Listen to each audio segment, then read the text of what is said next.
ವೀಕ್ಷಕರೇ ನಮಸ್ಕಾರ. ನಾನು ನಿಮ್ಮ ನಾಗರಾಜ್ ಚೋಳೂರು, ಪ್ರಖ್ಯಾತ ಜ್ಯೋತಿಷಿ, ವಾಸ್ತು ಹಾಗೂ ಸಂಖ್ಯಾಶಾಸ್ತ್ರಜ್ಞರು ಮಾತನಾಡ್ತಾ ಇರ್ತಕ್ಕಂಥದ್ದು. ವೀಕ್ಷಕರೇ, ಇವತ್ತಿನ ಸಂಚಿಕೆಯಲ್ಲಿ ಯಾವ ಯಾವ ರಾಶಿಗಳಿಗೆ ಮನೆ ಕಟ್ತಕ್ಕಂಥ ಯೋಗ, ಶುಭ ಕಾರ್ಯಗಳನ್ನು ಮಾಡ್ತಕ್ಕಂಥ ಯೋಗ, ಹೊಸ ವಾಹನಾದಿ ಖರೀದಿ ಮಾಡ್ತಕ್ಕಂಥದ್ದು, ಸೈಟ್ ತಗೊತಕ್ಕಂಥದ್ದು, ಇಂತಹ ಅವಕಾಶಗಳು ಯಾವ ಯಾವ ರಾಶಿಗೆ ಇದೆ ಅಂತಕ್ಕಂಥದ್ದಾಗಿ ತಿಳಿಸ್ಕೊಡ್ತಾ ಇದ್ದೇನೆ. ಮೊದಲನೇದಾಗಿ ಮೇಷರಾಶಿಯವರಿಗೆ ಸಮಯ ತುಂಬ ಉತ್ತಮವಾಗಿದೆ.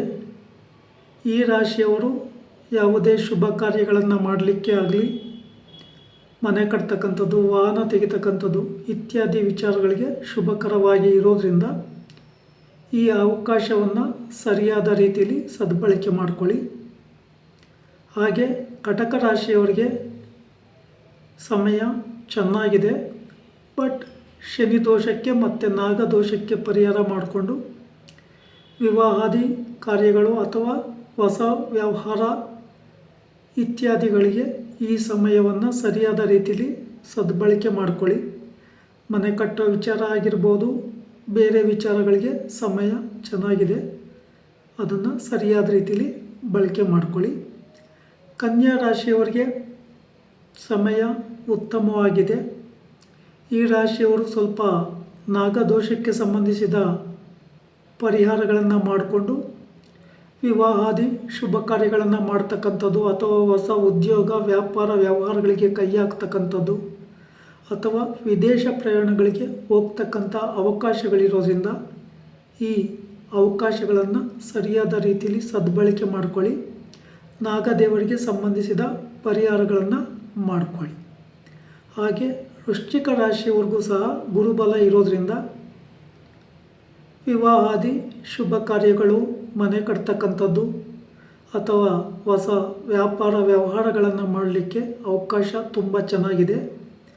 ಆದರೆ ವಿಶೇಷವಾಗಿ ಶನಿ ಭಗವಾನರಿಗೆ ಸಂಬಂಧಿಸಿದ ಪರಿಹಾರ, ನಾಗದೇವರಿಗೆ ಸಂಬಂಧಿಸಿದ ಪರಿಹಾರ ಅಥವಾ ಸರ್ಪ ಸಂಸ್ಕಾರ ಶಾಂತಿ ಹೋಮ, ಆಶ್ಲೇಷ ಬಲಿ, ನಾಗ ಪ್ರತಿಷ್ಠೆ ಮಾಡಿಸ್ತಕ್ಕಂಥದ್ದು ಅಥವಾ ಶನಿ ಭಗವಾನರಿಗೆ ಎಳ್ಳೆಣ್ಣೆ ಅಭಿಷೇಕ ಮಾಡಿಸ್ತಕ್ಕಂಥದ್ದು, ಎಳ್ಳೆಣ್ಣೆ ದೀಪ ಹಚ್ಚೋದು, ಹಾಗೆ 8 ಸುತ್ತು ಪ್ರದಕ್ಷಿಣೆ ಹಾಕಿ ಕೈ ಮುಗಿದು ಪ್ರಾರ್ಥನೆ ಮಾಡ್ಕೊಬೋದು ಬಹಳ ಉತ್ತಮ.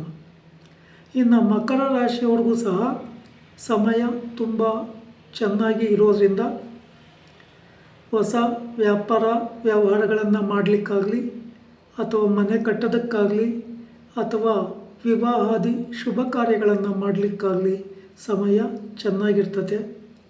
ಈ ಅವಕಾಶವನ್ನು ಸರಿಯಾದ ರೀತಿಯಲ್ಲಿ ಸದ್ಬಳಕೆ ಮಾಡ್ಕೊಬೋದು ಬಹಳ ಉತ್ತಮ. ಈ ಅವಕಾಶಗಳನ್ನು ಮಿಸ್ ಮಾಡಿಕೊಂಡ್ರೆ ಮುಂದೆ ಸಮಸ್ಯೆ ಆಗ್ಬೋದು, ನೆಗೆಟಿವ್ ಆಗ್ಬೋದು. ಆ ರೀತಿ ಕಾರಣ ಇರೋದ್ರಿಂದ ಸರಿಯಾದ ರೀತಿಯಲ್ಲಿ ಸದ್ಬಳಕೆ ಮಾಡಿಕೊಳ್ಳಿ. ಇನ್ನು ಇತರೆ ಉಳಿದ ರಾಶಿಗಳಿಗೆ ಕುಂಭರಾಶಿ ಆಗಿರ್ಬೋದು, ಮೀನ ರಾಶಿ ಆಗಿರ್ಬೋದು, ಈ ರಾಶಿಯವರಿಗೆ ಸಮಯ ಅಷ್ಟೊಂದು ಉತ್ತಮ ಅಲ್ಲ.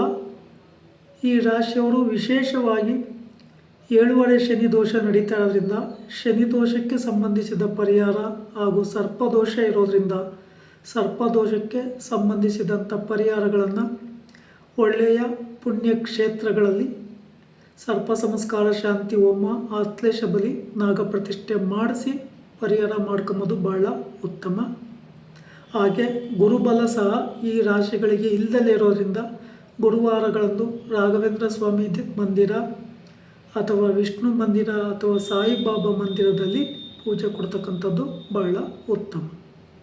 ಇನ್ನು ವೃಷಭ ರಾಶಿಯವರಿಗೆ ಹಾಗೂ ಮಿಥುನ ರಾಶಿಯವ್ರಿಗೂ ಸಹ ಸಮಯ ಉತ್ತಮ ಇಲ್ಲ.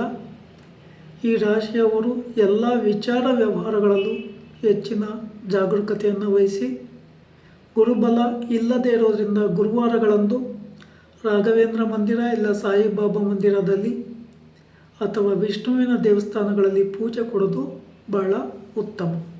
ಸಿಂಹ ರಾಶಿಯವ್ರಿಗೂ ಸಹ ಗುರುಬಲ ಇಲ್ಲ. ವಿಶೇಷವಾಗಿ ಶನಿ ಭಗವಾನರು 7ನೇ ಮನೆಯಲ್ಲಿ ಇದ್ದು 8ನೇ ಮನೆಯಲ್ಲಿ ರಾಹು ಇರೋದ್ರಿಂದ ನಿಮ್ಮ ವ್ಯಾಪಾರ ವ್ಯವಹಾರಗಳಲ್ಲಿ ಜಾಗ್ರತೆ ವಹಿಸಿ ಆರೋಗ್ಯದ ಕಡೆ ಹೆಚ್ಚಿನ ಕಾಳಜಿ ವಹಿಸೋದು, ಸಂಬಂಧಿಸಿದ ಪರಿಹಾರಗಳನ್ನು ಮಾಡ್ಕೊಳ್ಳೋದು ಬಹಳ ಉತ್ತಮ. ಹಾಗೆ ತುಲಾ ರಾಶಿ ಮತ್ತು ಧನಸ್ಸು ರಾಶಿಯವ್ರಿಗೂ ಸಹ ಗುರುಬಲ ಇಲ್ಲದೆ ಇರೋ ಕಾರಣ ತುಲಾ ರಾಶಿಯವರಿಗೆ ಪಂಚಮ ಶನಿ ದೋಷ ಇರೋದು, ಧನಸ್ಸು ರಾಶಿಯವರಿಗೆ ನಾಗದೋಷ ಇರೋದು ಸಮಸ್ಯೆಗಳಿಗೆ ಕಾರಣ ಆಗ್ತದೆ. ಈ ರಾಶಿಯವರು ಸಂಬಂಧಪಟ್ಟಂಥ ದೋಷಗಳಿಗೆ ಸೂಕ್ತ ರೀತಿಯಲ್ಲಿ ಪರಿಹಾರಗಳನ್ನು ಮಾಡಿಕೊಂಡು ತಮ್ಮ ಕೆಲಸ ಕಾರ್ಯಗಳಲ್ಲಿ ಪ್ರಯತ್ನ ಮಾಡೋದು ಬಹಳ ಉತ್ತಮ. ಯಾವುದೇ ಸಮಸ್ಯೆಗಳು ಬಂದಾಗ ಆ ಗ್ರಹಾಧಿಪತಿಗೆ ಸಂಬಂಧಿಸಿದ ಪರಿಹಾರಗಳನ್ನು ಮಾಡಿಕೊಂಡಾಗ ನೆಗೆಟಿವ್ ಕಮ್ಮಿ ಆಗುತ್ತೆ, ಶುಭ ಫಲಗಳು ಜಾಸ್ತಿ ಸಿಗುತ್ತೆ. ವೀಕ್ಷಕರೇ, ಈ ವಿಡಿಯೋ ಇಷ್ಟ ಆಯಿತು ಅಂದರೆ ಲೈಕ್ ಮಾಡಿ, ಶೇರ್ ಮಾಡಿ, ಆ ಲೈಕನ್ನು ಒತ್ತಿ, ಬೆಲ್ಲೈಕನ್ನು ಒತ್ತಿ, ಸಬ್ಸ್ಕ್ರೈಬ್ ಆಗಿ. ನಮಸ್ಕಾರ.